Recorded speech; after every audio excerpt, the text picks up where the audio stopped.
The next speaker is Jeremiah Clemente. Good afternoon. My name is Jeremiah Clemente, and I'm a student at City Tech in downtown Brooklyn, and I'm here as a member of the Nightbreak Strap Hangers campaign.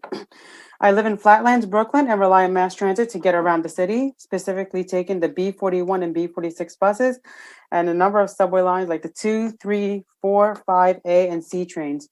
I'm glad the MTA is postponing this fare hike, but if it were to go through, it would cost me and my family more just to simply get around it to go anywhere, really.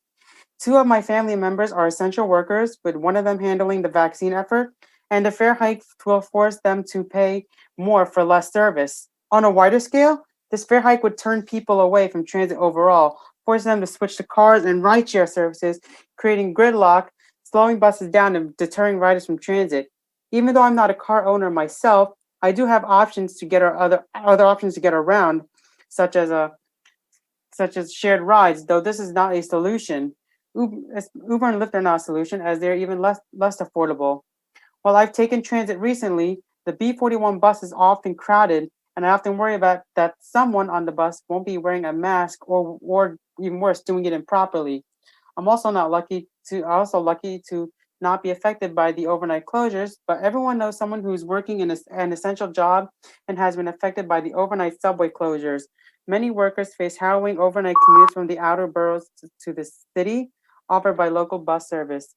The MTA cannot balance its already decimated budget on its riders and essential workers.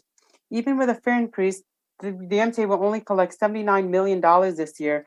That doesn't even come close to covering the budget deficit, and it's wrong to suggest that the fare hike is necessary to close the budget gap. The state must find new ways to balance its budget and start by taxing those who have profited from this pandemic, not on the backs of the essential workers who can barely afford rent, food, and groceries, let alone fares in this already expensive city. Members of the board, I urge you to do what's right and tell the governor to find new revenues to balance the budget. If New York wants to recover, it needs a transit system that works for everyone by being affordable, reliable, and operating 24/7.